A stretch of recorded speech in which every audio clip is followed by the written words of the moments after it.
Ya, shalom para suami istri, bapak-bapak dan ibu-ibu yang dikasihi Tuhan. Pada episode kali ini kita akan belajar bersama tentang bagaimana kita sanggup menghadapi masa-masa duka akibat dari anggota keluarga atau bahkan pasangan yang meninggal dunia, seolah-olah mereka makna hidupnya akan hilang. Nah, coba kita akan perdalam ini sewaktu kita mengadakan honeymoon yang kedua. Sekarang sudahkah kita berencana mengadakan perjalanan honeymoon berikutnya? Saat-saat semacam itulah sebagai saat yang tepat untuk kita belajar dari kitab Musa yang dimulai dengan kitab Kejadian yang disebut sebagai Bereshit, yaitu pada mulanya awal mula nasihat tentang berkeluarga, sampai seluruh dari 5 kitab Musa yang sesuai dengan keteladanan Tuhan Yesus kita dapatkan dari episode demi episode ini. Sekarang saatnya kembali kita belajar dari kesalahan, tentu dengan saling rendah hati dan banyak berbincang, berduaan saja bersama pasangan. Jika ada Bapak Ibu Saudara yang punya pengalaman tentang bagaimana menghadapi duka dan merasa seolah-olah yang meninggal dunia itu kehilangan makna atau ya kurang cukup mencapai cita-citanya, silakan ditulis, silakan saksikan, cantumkan di kolom komentar sehingga menjadi berkat bagi kita semua. Nah, pada episode kali ini kita akan berdalam, boleh berapa lama sih usia kita? Tetapi sebetulnya bukan berapa lama hidup, tetapi seberapa lama hidup kita bermakna. Yuk kita mulai pembahasan kita. Saat seusai Bapak Paus Fransiskus disemayamkan beberapa waktu yang lalu, betapa mengharukannya sebuah perpisahan dengan orang-orang yang dicintainya. Terlebih bagi Bapak Paus, kita mengenal beliau meninggal sehari setelah perayaan Paskah secara internasional. Bahkan selama 12 tahun terakhir Bapak Paus memimpin gereja secara internasional dan meninggal pada usia 89 tahun. Ini usia yang sangat panjang dan sangat bermakna kehidupannya, karena 12 tahun terakhir memimpin gereja yang besar secara internasional bagi pemimpin banyak umat jutaan jiwa di seluruh dunia. Kemudian kita tengok keadaan di negara kita, di Indonesia. Belum hilang rasa duka sebagian besar, terutama para pelaku seni Indonesia, saat wafatnya Ibu Titik Puspa yang berusia 87 tahun, ya, meninggal beberapa saat yang lalu. Dan ini merupakan usia yang juga cukup panjang.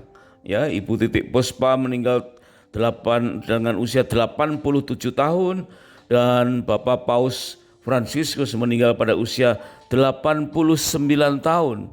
Wow, usia yang panjang, dan kita bisa melihat banyak prestasi yang beliau ini ukir. Sungguh hidupnya sangat bermakna. Nah, sekarang kita kembali ke keluarga kita. Ya, bagaimana jika yang berpulang tersebut adalah salah satu dari anggota keluarga kita yang mungkin usianya masih tergolong muda? Bagaimana perasaan kita? Menyesali seolah hidupnya belum banyak bermakna? Memang semua akan bergantung pada pemahaman kita tentang kematian, apapun penyebutannya dan kapanpun peristiwa meninggal dunia itu dan menimpa siapapun. Mungkin kita pernah mengenal bahwa kematian dapat dianggap sebagai menyelesaikan hidup, kemudian menghentikan makna kehidupan.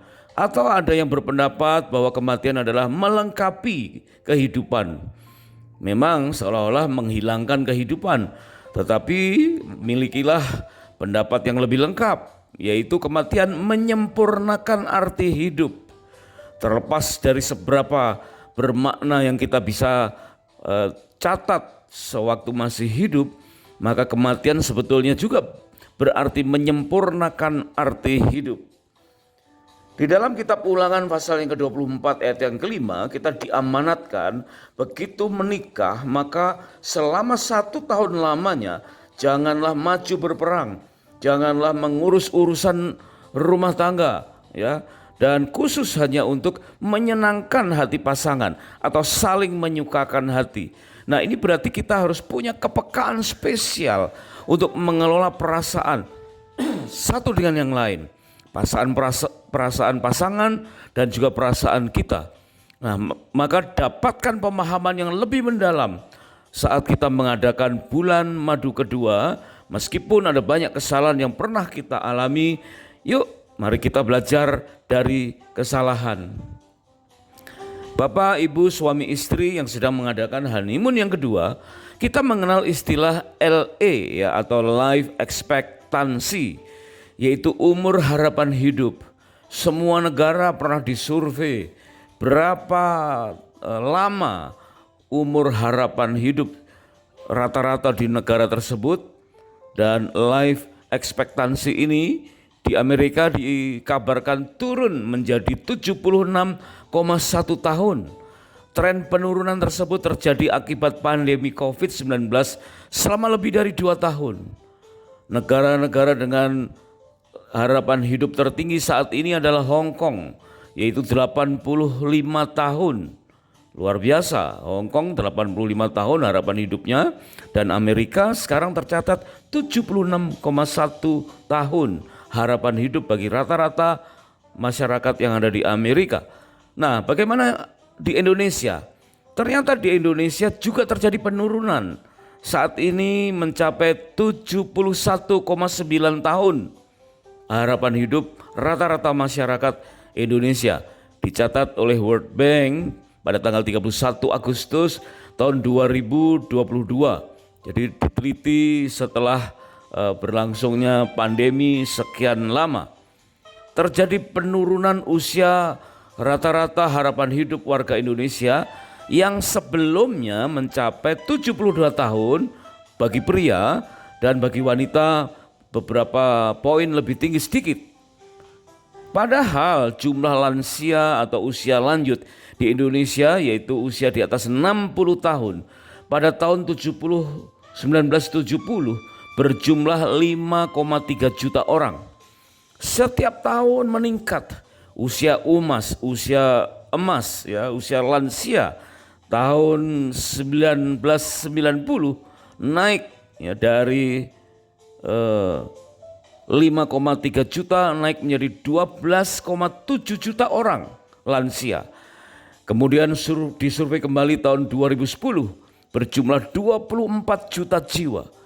Jumlah ini menduduki ranking keempat setelah Tiongkok, India, dan Amerika. Lansia Indonesia terus meningkat mencapai persentase 11,34% pada tahun 2020 dari seluruh jumlah penduduk Indonesia. Sebab itu layaklah kita melihat kembali pemazmur berkata dalam Mazmur 90 ayat yang ke-12, dikatakan firman Tuhan berkata, ajarlah kami menghitung hari-hari kami sedemikian hingga kami beroleh hati yang bijaksana. Umur harapan hidup bisa dihitung, namun takaran umur setiap orang tidak ada yang tahu. Sejak dahulu kala banyak orang ingin panjang umur. Dikatakan di dalam pemazmur tadi umur manusia mencapai 70 tahun. Dan jika kuat sampai 80 tahun. Tetapi kebanggaannya adalah penderitaan. Wah, ini sesuatu yang perlu kita pikirkan. Bahwa ternyata bukan jumlahnya, ya, tetapi apa makna di dalam jumlah usia ini. Keinginan untuk umur panjang itu dimiliki oleh setiap orang. Kini keinginan seperti itu dituangkan dalam berbagai longevity research, bahkan sebagai praktik dari mistis New Age movement. Berhati-hatilah dan jangan ikut-ikutan. Yang terpenting arahkan hidup pada kekekalan. Dikatakan karena kami tahu bahwa jika kemah tempat kediaman kita di bumi ini dibongkar, artinya meninggal dunia, Allah telah menyediakan suatu tempat kediaman di surga bagi kita. suatu tempat kediaman yang kekal yang tidak dibuat oleh tangan manusia. Itu tercatat dalam 2 Korintus pasal yang kelima ayat yang pertama. Banyak penelitian tentang longevity research. Penelitian ini didanai oleh beberapa orang-orang super kaya di dunia ini, seperti Jeff Bezos, Yuri Milner, yang melibatkan saintis kelas dunia. Beberapa nama orang top peneliti ini antara lain Shinya Yamanaka dari Jepang, Nobel Prize winner penemu iPSC, yaitu Induced Pluripotent Stem Cell, tercatat dalam majalah Science Time tanggal 6 September tahun 2021. Inilah cara-cara orang dunia dalam menghadapi kemungkinan datangnya masa duka akibat dari kematian. Setelah memiliki kekayaan yang besar, hal berikutnya yang mereka inginkan adalah bagaimana bisa hidup yang panjang. Padahal kita tahu bahwa kita telah memiliki jaminan hidup yang kekal. Dalam 1 Yohanes pasal yang kelima ayat yang ke-13. Banyak upaya-upaya manusia untuk menghadapi masa-masa sulit di waktu mendatang, antara lain dengan demensia biomarker, yaitu mengidentifikasi penanda hayati terjadinya kepikunan yang dilakukan oleh cohort studies selama 20 tahun, melibatkan ribuan partisipan di Amerika dan berhasil menemukan hubungan demensia dengan 15 protein biomarker, dan temuan ini sangat bermanfaat dikatakan untuk mendeteksi persoalan-persoalan demensia di masa yang tua. Termuat dalam majalah jurnal Alzheimer pada tanggal 2 Agustus 2021. Tentu demensia sesuatu yang perlu kita hindari, dan banyak upaya-upaya secara dunia, secara ilmiah untuk menghindarinya. Namun kita yang sehat justru tidak perlu melupakan hal-hal tertentu yang berpotensi untuk kita menghambat maju. Bukan soal ketakutan dan jangan sampai mengalami demensia, tapi ada beberapa orang yang memenuhi firman Tuhan dikatakan, aku melupakan apa yang telah di belakangku dan mengarahkan diri kepada apa yang di hadapanku dan berlari-lari kepada tujuan untuk memperoleh hadiah, yaitu panggilan sorgawi dari Allah dalam Kristus Yesus. Dalam Filipi pasal yang ketiga ayat 13b sampai dengan ayat yang ke-14. Jadi jangan terpukau dengan masa lalu, jangan khawatir ketakutan dengan akibat dari demensia, tetapi dikatakan berlari-lari kepada tujuan untuk memperoleh hadiah. Saat ini ukir makna-makna dalam kehidupan sehingga kita dapat mencapai masa kekekalan dengan satu kebanggaan bahwa Tuhan sudah memaksimalkan kehidupan kita. Suami istri, bapak ibu yang mengadakan bulan madu kedua, buatlah suatu komitmen dan kesepakatan dengan pasangan untuk menikmati kebersamaan dan kemesraan dengan kadar yang baru, mengisi masa-masa hidup kita dengan hal-hal yang bermakna, bukan sekedar menikmati apa yang kita bisa raih, tetapi benar-benar kita bermakna untuk mempersiapkan masa kekekalan yang akan datang. Kita belajar dari salah satu figur yang dapat kita jadikan contoh beberapa waktu yang lalu, pernah menjadi presiden di Amerika, disebutkan atau diistilahkan dengan sebutan keladi Joe Biden, yang dilantik menjadi presiden Amerika pada usia 70 tahun, 78 tahun, luar biasa ya.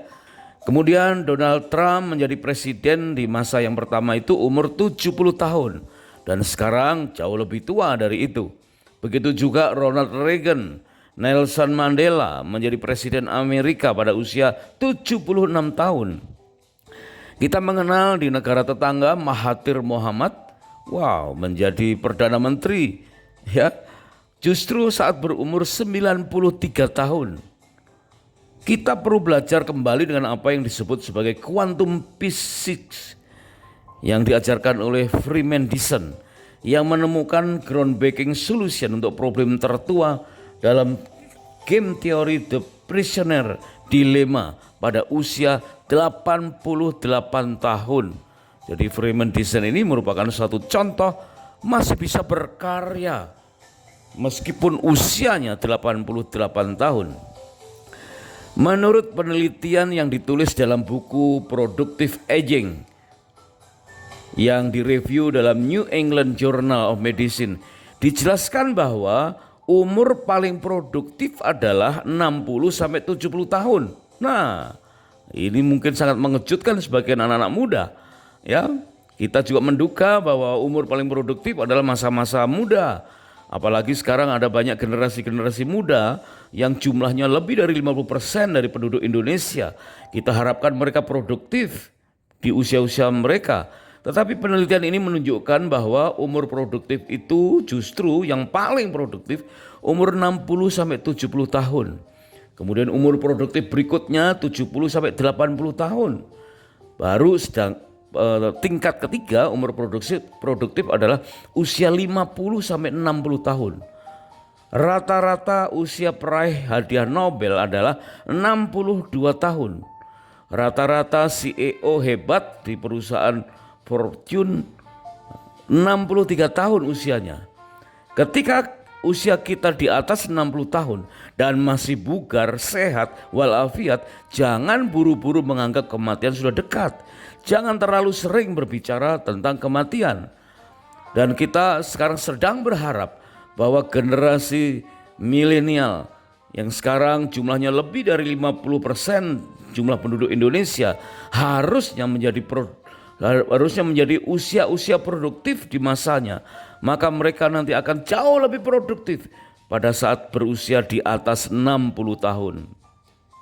Lihat Mahathir, Biden, Trump, Dyson atau Mandela, pada usia senja mereka masih mampu berbuat banyak untuk masyarakat. Mari kita isi hari-hari senja kita dengan kegiatan kemasyarakatan yang bermanfaat bagi banyak orang. Hidup dan usia ini adalah karunia yang sangat luar biasa. Jadi jangan pikirkan seberapa tahun kita bisa mencapai kehidupan, berapa lama kita bisa hidup, tapi perhatikan apa makna di balik usia kita. Bukan lamanya, tetapi maknanya. Ada banyak tokoh-tokoh di Alkitab yang menggambarkan demikian. Bahkan sejak awal disebutkan tokoh-tokoh Alkitab itu usianya sangat panjang. Bukan lamanya, tetapi maknanya. Kita tidak perlu berharap untuk diadakannya hari perkabungan nasional atas kematian kita kelak. Kita pun tidak perlu berharap untuk terjadinya hari perkabungan nasional atas kematian orang-orang yang kita cintai atau kita hormati, ya. Tetapi saatnya kita memaksimalkan makna hidup kita berapapun usia kita. Saat ini dikenal dengan istilah young old, adalah salah satu sebutan baru atau istilah baru yang menarik yang saat ini disingkat sebagai YOLD, ya, YOLD atau young old. Sebutan young adalah bagi mereka yang berusia antara 60 tahun hingga 75 tahun yang masih memiliki karakteristik anak muda. Usia boleh dibilang cukup, ya, cukup lanjut antara 60 sampai 75, tetapi memiliki karakteristik anak muda. Dan mereka ini adalah angkatan dari periode baby boomer pasca Perang Dunia yang kedua, lahir antara 1946 sampai dengan 1965, yang sebagian diperkirakan sudah banyak yang menjalani masa pensiun atau mungkin ada yang meninggal dunia. Tapi kenyataannya saat ini banyak di antara mereka, yaitu para baby boomer, yang terus bekerja dan tetap terlibat secara sosial, dan jumlahnya menjadi lebih banyak, semakin banyak, lebih sehat dan lebih kaya dari generasi lainnya. Jadi bukan lagi diperlukan rasa duka saat senior berpulang, tetapi utamakanlah agar para yul tetap berperan. Dengan populasi baby boomer yang mencapai 143 juta di negara maju pada akhir tahun 2020 akan menandai awal dekade yul yaitu young old, terbukti juga menentang penurunan kesehatan dengan berbagai upaya-upaya yang mutakhir. Perhatikan bahwa usia produktif ternyata diduduki oleh orang-orang yang berusia di atas 60 tahun. Menurut ekonomis, mereka yang saat ini berusia lebih dari 60 tahun adalah salah satu kelompok pelanggan yang jumlahnya dengan cepat terus membesar pada bisnis penerbangan dan industri pariwisata. Itu perputaran keuangan yang sangat luar biasa karena mereka menghabiskan lebih banyak waktu untuk bepergian ke luar negeri dibandingkan dengan orang yang lebih muda. Para baby boomer ini yang berkedok sebagai old atau yang berstatus sebagai young old bisa jadi akan dapat mengubah wajah dunia selepas dari melandainya pandemi COVID saat ini. Seperti yang mereka telah lakukan beberapa kali sebelumnya di berbagai tahap kehidupan mereka karena telah terampil menghadapi rasa duka dan problematika apapun. Ternyata memang pengalaman adalah guru yang baik. Karena bukan saja bicara tentang belajar yang lebih lama dan lebih banyak, tetapi juga tentang melihat, menganalisa, merencanakan, melaksanakan dan menilai dengan lebih baik dan lebih bijak. Bahkan sanggup belajar dengan lebih baik dari setiap kesalahan yang pernah dialaminya. Mungkin anak-anak muda alergi dengan kesalahan.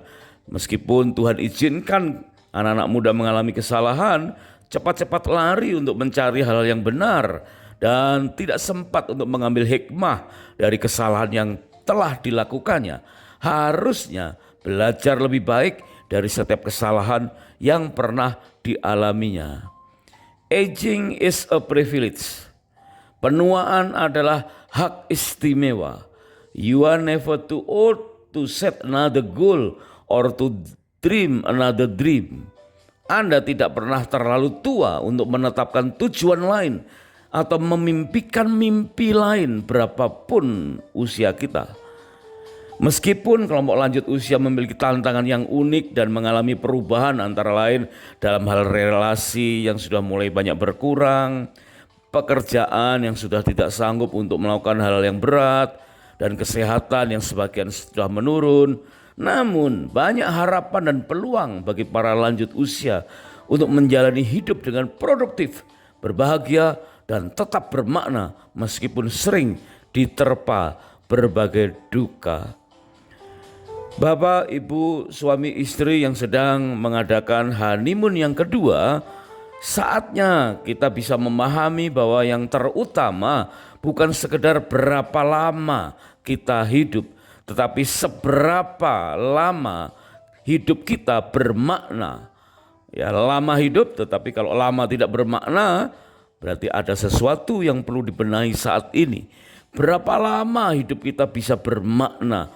Dari 70 tahun kita diizinkan hidup atau 80 tahun menurut kitab Mazmur dikatakan itu sebesar 2,2 miliar lebih. Dan detik ya, 2,2 miliar detik itu setiap saat, setiap detik angka tersebut akan berkurang. Nilainya akan semakin menurun. Berarti selayaknya lah bahwa kita harus mengisinya dengan hal-hal yang semakin bermakna, semakin bermakna.